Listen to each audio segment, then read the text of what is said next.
Bonjour, mesdames et messieurs, bienvenue dans cette nouvelle émission. Nous parlons ce soir, sinon ce matin, ça dépend de l'heure à laquelle vous nous recevez, d'une actualité qui défraie la chronique au Bénin. Les opérateurs GSM ont décidé d'augmenter les frais de retrait sur les sous-mobile money. Est-ce une bonne décision, une décision concertée, une décision unilatérale? Quelle est la part de responsabilité du gouvernement? Et qu'est-ce que les consommateurs peuvent faire face à ces géants de mobile money? Alors, pour décortiquer cette actualité, nous recevons pour vous un acteur pas des moindres défendant les causes des consommateurs. Robin Akrombersi s'appelle, il est le président de la Voix des consommateurs. Monsieur Akrombersi, bonjour. Bonjour. Merci d'avoir accepté notre invitation. Alors, comment se portent aujourd'hui au Bénin les consommateurs? Je préfère dire que les consommateurs se portent bien, même si je sais qu'ils sont traumatisés. Alors pourquoi ne pas dire ce qui est? Vous préférez dire qu'ils se portent bien? Non, je préfère dire qu'ils se portent bien parce que ça fait partie des principes de la nature. Votre pensée est créatrice, vos paroles sont productrices. Et lorsque vous procurez vous-même, vous proclamez vous-même, vous affirmez des propos qui ne sont pas constructeurs, ne vous attendez pas à avoir autre chose. Vous aurez les mêmes résultats par la suite. Alors, venons-en à l'actualité. Les opérateurs GSM ont décidé d'augmenter les frais de retrait.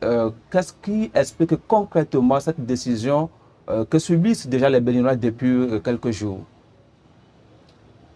D'abord, je voudrais clarifier un peu la question du mobile money pour apporter la précision que le mobile money est une activité bancaire. Et en tant que tel, les fournisseurs de ce service, c'est les émetteurs de monnaie électronique, qui sont bien différents des opérateurs de téléphonie mobile. D'accord. Les émetteurs de monnaie électronique ou EME exploitent les plateformes électroniques des opérateurs de téléphonie mobile. Alors, c'est deux entités qui font chacune leur business. Et quand on prend les EME, je suis tenté de dire qu'ils deviendront d'ici là plus puissants que les banques. Qu'est-ce que vous voulez faire dire? Vous savez, quand vous prenez les EME qui sont pratiquement à leur début, comparativement aux banques, elles font au Bénin plusieurs milliers de milliards de chiffre d'affaires. Les volumes des transactions financières sont très élevés. Est-ce que c'est pas parce que c'est beaucoup plus sécurisé quand vous voulez voyager, vous avez votre agent mobile, c'est beaucoup plus sécurisé que les Béninois ont adopté ces banques numériques? Non, je ne dirais pas que c'est parce que c'est beaucoup plus sécurisé. C'est simplement parce que c'est un peu plus pratique. Ça joue un rôle substantiel dans la mobilité. Et donc, d'une certaine façon, on peut parler de la sécurité dans le transport de vos fonds, puisqu'ils sont devenus électroniques. Ils ne sont plus aisément accessibles à tout venant. Cependant, les cyber-hackers, les experts en matière de cybercriminalité peuvent avoir accès à vos comptes mobile money. Donc, on n'est pas en sécurité? Non, la sécurité n'est pas parfaite. D'accord. Venons-en à la question de ce qui peut expliquer cette augmentation des frais de retrait. Alors, c'est un service dont une des prestations se trouve être le retrait de fonds. Et quand on parle de retrait de fonds, ça suppose que vous aviez déposé de l'argent sur votre compte mobile money. C'est gardé par l'EME qui a derrière lui une banque. Et lorsque vous avez besoin de vos fonds, vous allez auprès de n'importe quel poste de distribution du service mobile money et vous récupérez vos fonds. Et cette prestation offerte par les émetteurs de monnaie électronique, c'est ça qui est taxé aujourd'hui. C'est à ça qu'on a rajouté 25 francs parce que dans la première tranche, par exemple, de 500 francs à 5000, vous payez 100 francs. Désormais, on vous demande de payer 125 francs. Et cette taxation a ciblé la tranche de 500 francs à 20 000 francs. Cette tranche, ne vous en doutez point, c'est la tranche qui fait le plus de volume de transactions financières. Et cette tranche est celle la plus abordable, la plus usitée par les consommateurs, les plus fragiles. Il y a les modestes, les personnes à revenus modestes, mais les personnes vulnérables, fragiles, font souvent des opérations dans cette tranche-là. Et vous comprenez que lorsqu'un opérateur en arrive à faire ça, on peut expliquer cela parce que ses affaires ne lui rapportent plus assez de bénéfices. Et donc, pour pouvoir tenir et maintenir l'activité, il faut faire un renforcement en termes de bénéfices. Est-ce qu'il n'y a pas un cadre légal qui plafonne ou qui réglemente l'augmentation de ces frais de retrait? Permettez-moi d'aller au bout de mon raisonnement. Allez-y. La deuxième option, c'est que l'opérateur le fait parce que l'État s'est entendu avec l'opérateur pour qu'il y ait des prélèvements. La troisième option, ce serait que l'opérateur le fait parce que l'opérateur se trouve en territoire conquis et il estime qu'il peut augmenter les frais pour se faire du bénéfice à n'en plus finir et que personne ne dira rien.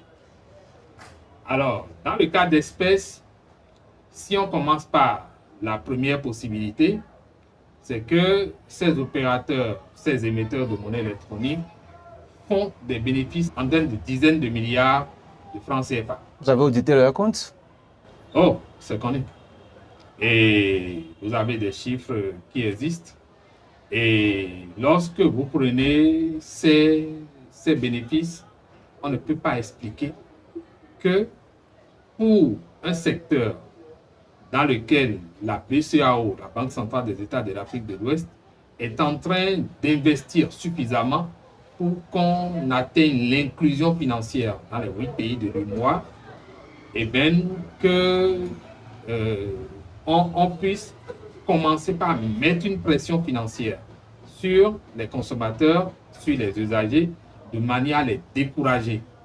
Donc, vous comprendrez que la BCEAO pourrait difficilement accompagner ce genre de choses.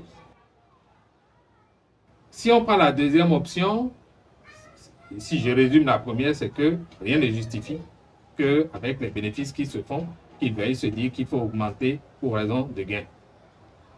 Si on prend la deuxième option, c'est que ça veut dire qu'un État peut trouver intérêt à ce que l'opérateur augmente et si l'État décide cela, c'est que l'État doit rendre ça officiel parce que l'État estimera qu'il a besoin de ressources financières. Est-ce que l'État, ça a été le cas? L'État a dit non, qu'à aucun moment il ne s'est impliqué dans l'opération et que ce serait la Banque centrale des États de l'Afrique de l'Ouest qui l'aurait fait. Si on prend la troisième option, c'est que les EME sont suffisamment puissants et donc quand ils prennent leurs décisions, personne n'arrive à les infléchir. Et je crains beaucoup que dans le contexte politique qui est le nôtre aujourd'hui, qu'ils puissent faire ça. Alors, si on constate qu'ils le font, l'État quand même devrait analyser un peu pour voir quel est l'impact de cette augmentation sur le marché. Parce que notre État, le gouvernement est conscient qu'il y a déjà une hausse généralisée dans presque tous les secteurs et qu'une augmentation pareille aurait des conséquences drastiques sur notre économie. Mais que peut faire l'État quand l'opérateur reçoit aussi des ordres de la BCEAO? Vous savez, la BCEAO, c'est l'instrument de tous les États. Et ce n'est pas que c'est parce que c'est la BCEAO que la BCEAO peut prendre une décision manu militari qui s'impose à tous les États. Ça veut dire que la BCEAO a discuté avec les États. Et cela suppose que la même chose doit s'implémenter dans les 8 pays de l'UMOA. Pour l'instant, je n'ai pas encore entendu un collègue de l'UMOA me le dire. D'ailleurs, en passant, je suis le président de l'ACCEF UMOA. Je suis le président du réseau des associations de consommateurs de services financiers de l'UMOA. Et je n'ai pas encore eu cette même information de la part de mes autres collègues. Le Bénin est donc le pionnier de cette taxation-là. Le Bénin peut-être veut s'illustrer par son assiduité à suivre les instructions de la BCEAO. Mais la BCEAO non plus ne nous a pas informés en tant qu'association de consommateurs. Et pourtant, la BCEAO a une pratique. Vous savez par exemple que tout ce qui est services bancaires, ce qu'on appelle les conditions de banque, la BCEAO fait obligation aux banques de nous les notifier. Ça veut dire quoi? Si les EME doivent changer de tarification, ça veut dire que les conditions bancaires ont changé et que la BCEAO leur fait obligation de nous informer. Ce qui n'a pas été le cas. Est-ce que la BCEAO ou encore l'État béninois, ou si vous le voulez, la CEP, peut-il plafonner les frais de transaction sur les monnaies électroniques afin d'éviter que nos opérateurs se lèvent un jour pour faire ce qu'ils veulent dans un pays? Vous le savez certainement, la souveraineté d'un État n'est pas discutable. Et lorsqu'on parle de souveraineté, si un État constate que la politique économique et financière de la sous-région peut conduire cet État en banqueroute, c'est normal que l'État dise non. Dans le cas d'espèce, peut-être que le Bénin estime que si c'est la BCEAO qui a pris la décision, peut-être que le Bénin estime que ça ne va pas nous conduire en banqueroute. Mais une chose est sûre, ça aura des conséquences très néfastes, très nocives sur notre économie, sur les consommateurs que nous sommes, parce que cela va engendrer une hausse de coûts par effet domino. Il n'y a rien à faire. Mais vous parlez des conséquences quand on sait que les Béninois sont déjà habitués à ces services bancaires et qu'ils ne peuvent plus s'en passer. Comment entrevoyez-vous ces conséquences-là? Est-ce que c'est possible que ces conséquences-là soient immédiates? Mais les conséquences sont immédiates, hein. Ce n'est pas à négocier. Lorsque vous voyez le meunier qui va faire du retrait et qui doit payer 25 francs supplémentaires, tenez-vous tranquille, lorsque vous irez monter votre maïs, il va vous facturer ça. Si vous prenez le vendeur de Taco TV pour Niamey et Galette, et bien dès qu'elle va commencer par payer ses frais supplémentaires, elle va l'imputer sur... Vous savez, un commerçant a un principe. C'est prix de production plus bénéfice qui donne son prix de vente. Donc, si dans la production, il y a eu plus de dépenses, c'est vous qui allez payer. Tout à fait logique. Donc, attendez voir ce que tous les secteurs brillent par une augmentation de coûts progressifs et les commerçants savent utiliser un autre subterfuge. C'est-à-dire, lorsque la brèche est ouverte, eh bien, c'est bonjour les dégâts. Chacun fera les enchères comme bon lui semble et ce ne sera pas contrôlable parce que nous sommes dans une économie libérale. À la limite, c'est ultra libéral. Le ministère du Commerce sort souvent pour encadrer les commerçants quand ils font de surenchères. Oui, théoriquement, le ministère prend des arrêtés, le met parfois en pratique, mais la réalité, c'est que dans la mise en œuvre, on constate que les commerçants, si on fait un bilan comparatif, gagnent de manière triviale, si on doit le dire comme ça, gagnent sur le ministère. C'est les commerçants qui se font la plus-value, malgré les décisions prises, et c'est le consommateur qui paye le prix. En tant que défenseur des consommateurs, quelles sont les actions que vous avez prévues pour contrer cette augmentation sur les frais de transaction? La première action qu'une association de consommateurs fait en la matière, il celle que nous avons entreprise, c'est d'abord de chercher à comprendre qu'est-ce qui peut justifier une pareille action, quelles sont les conséquences qu'elle a. Et c'est cette étude sommaire que nous avons faite qui nous a permis d'avoir une certaine analyse et une certaine approche de ce qui se passe. Mais la deuxième action, c'est de saisir les autorités et de leur présenter le tableau en montrant les effets positifs que ça peut avoir, mais les conséquences aussi négatives que cela aura sur le marché et sur les populations. Vous savez, la situation des consommateurs béninois n'était pas du tout reluisante et tout le monde le sait. Qu'on soit simple béninois, pauvre, riche, qu'on soit gouvernant, tout le monde sait que le panier de la ménagère est complètement effondré. Mais il fallait faire des sacrifices pour développer le pays. Oui, vous n'aurez rien dans cette vie sans sacrifice. Seulement, je voudrais vous rappeler quelque chose. Je vais prendre un exemple qui peut ne pas trop plaire aux gens, mais je le prendrai quand même. Vous croyez que si Jésus, lorsqu'il devait aller sur la croix, si en le tapant, s'il était mort avant d'aller sur la croix, vous croyez que les choses auraient été exactement les mêmes choses? Je n'en sais rien. On ne sait pas si la mission aurait été accomplie. Donc, la réalité, c'est que, parce qu'il y a beaucoup de choses qui sont passées sur la croix après. Si on l'avait tapé avant, ces choses ne se seraient pas passées. Et donc, en réalité, si on vous prend comme la poule aux œufs d'or, et qu'au lieu de profiter des œufs d'or qui sortent de la poule, on se dit, peut-être qu'il y a une machine qui produit de l'or à l'intérieur et que en allant chercher cette machine-là, en allant chercher cette magie de production d'or ou d'œufs en or, et bien, qu'on se retrouverait dans une situation où on aura beaucoup d'or, on aurait été davantage enrichi.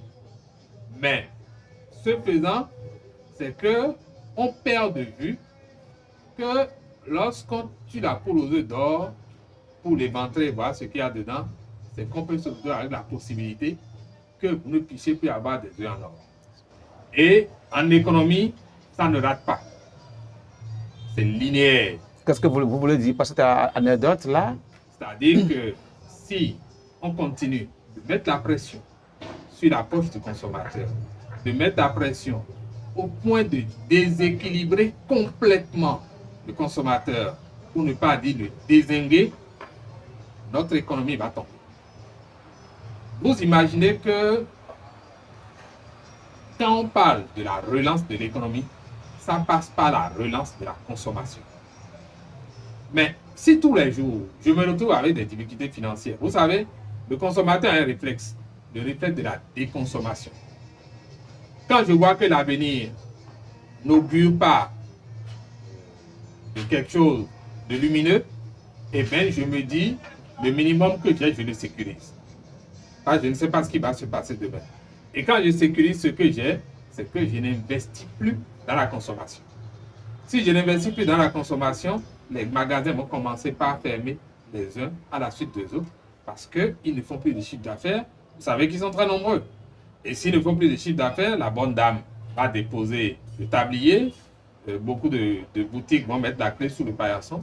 Et qu'est-ce que l'État va collecter après comme impôt? Rien. Mais pourtant, tous les voyants sont ouverts, s'en tient au rapport des institutions internationales.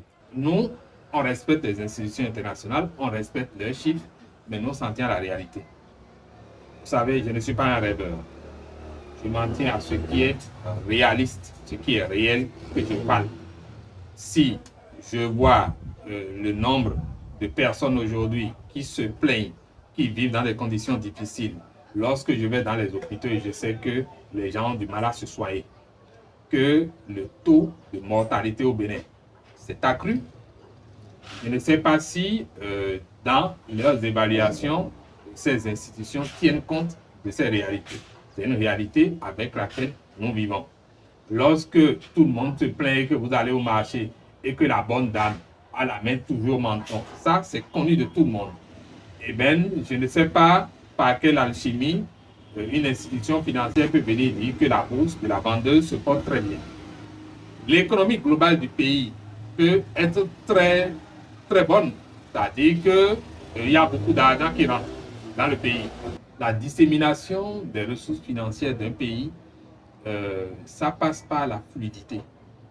Lorsque ça atteint presque toutes les couches, vous saurez qu'il y a de la vitalité au sein des populations. Peut-être pour les économistes, c'est seulement quand l'État, c'est-à-dire l'État central, arrive à brasser beaucoup de fonds que le pays se porte bien. Mais pour les populations, tout le monde sait que nous nous porterons bien quand chacun a la possibilité d'aller acheter à manger et de manger à sa faim et de boire à sa soif. Lorsque j'ai des ennuis sanitaires, je peux aller à l'hôpital et que pour payer les soins de santé, je n'ai pas de soucis. Je ne me demande pas est-ce que je pourrais me faire soigner, au point même d'être réticent d'aller me faire soigner. Lorsque si je dois aller payer des médicaments en pharmacie, je ne suis pas contraint de commencer par appeler les gens pour dire j'ai une ordonnance, mais je n'arrive pas à la boucler, donc j'ai besoin d'aide. Si on est dans cette situation, je pense que la moindre décision que doit prendre un investisseur, un opérateur économique, un gouvernant devrait tenir compte du contexte et ne pas empirer les choses. Et je suis persuadé que ce débat viendra. Ce débat viendra parce que quand ça va s'appliquer, les conséquences vont se suivre et en ce moment, le gouvernement va certainement se dire c'est peut-être une bonne institution de la BCEAO, mais dans la réalité, ça crée plus de difficultés à notre pays et donc il faille revoir cette disposition. Nous avons lu dans un média, il semble que vous avez appelé les consommateurs à boycotter les services de ces opérateurs de mobile money. Est-ce que c'est vrai? Vous savez, il y a le droit à la sécurité du consommateur. C'est d'ailleurs l'un des droits les plus éminents, le premier droit, qui dit qu'aucun produit, aucun service, ni aucun processus de production ne doit menacer la santé, la vie ou encore moins l'équilibre financier du consommateur. Et lorsque vous prenez ce droit, le consommateur a l'obligation de se protéger. Je me rappelle un ministre de l'Intérieur le disait dans ce pays, il dit la sécurité commence par votre propre sécurité que vous assumez. C'est quand vous-même vous assurez votre propre sécurité d'abord que vous facilitez à l'État d'assurer votre sécurité. Donc, si le consommateur ne se prémunit pas des comportements qui peuvent lui créer des déséquilibres financiers parce qu'il est amené à faire plus de dépenses qu'il ne le faisait, qui peuvent l'empêcher d'avoir une santé stable parce que lorsque vous êtes déséquilibré financièrement, vous êtes obligé de ratatiner certaines dépenses, dont celle par exemple des soins sanitaires. Vous mangez mal. Et il y a pire. Vous savez, sur un marché, lorsque les opérateurs économiques constatent, et particulièrement dans le secteur agroalimentaire, constatent que les populations n'ont plus beaucoup de moyens pour s'acheter à manger, qu'est-ce qu'ils font? Ils vont vers la contrefaçon de certains produits.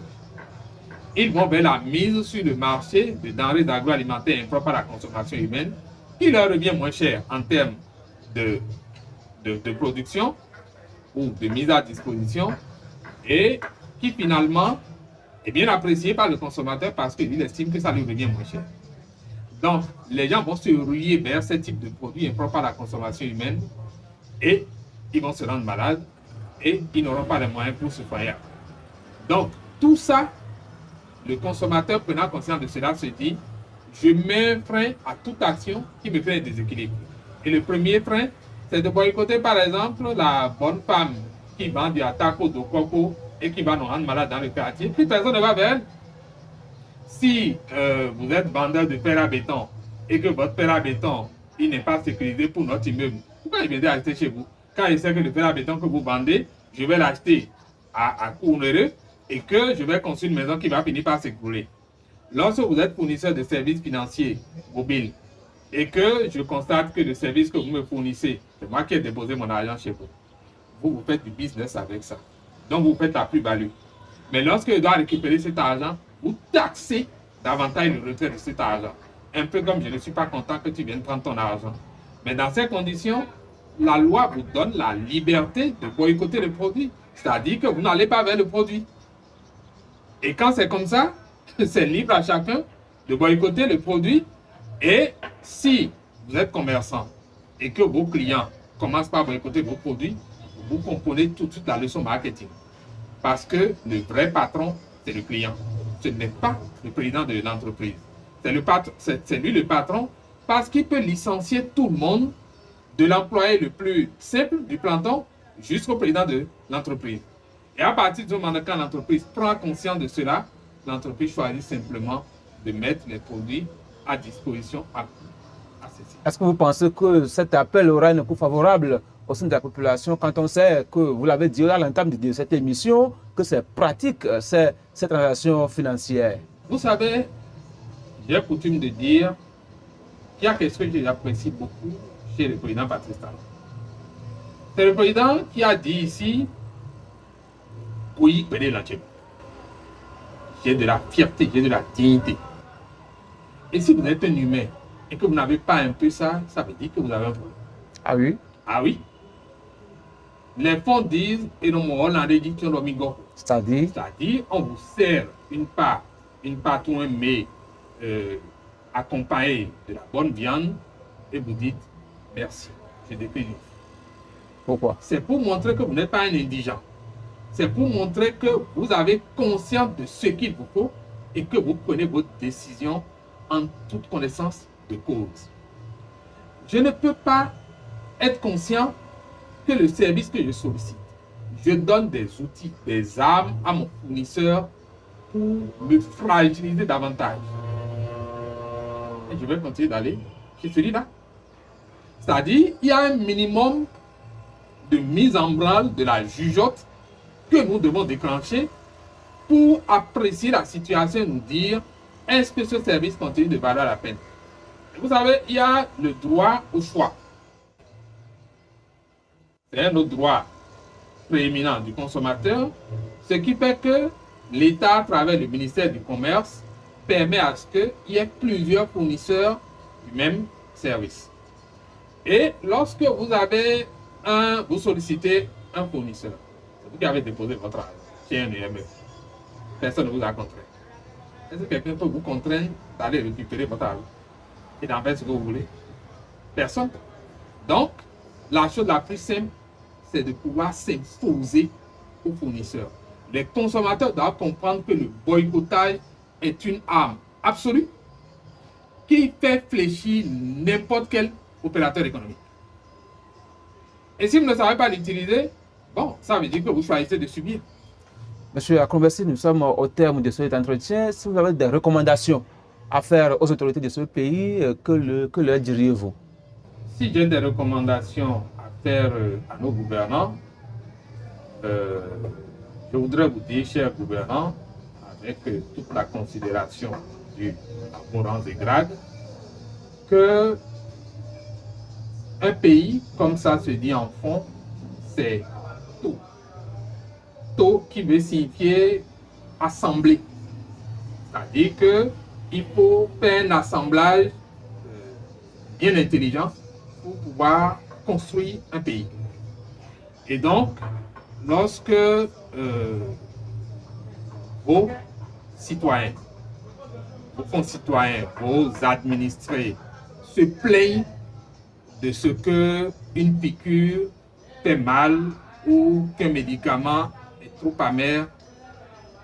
Vous savez, en médecine, par exemple, c'est reconnu, hein, un médecin ne peut pas administrer un traitement que le patient refuse.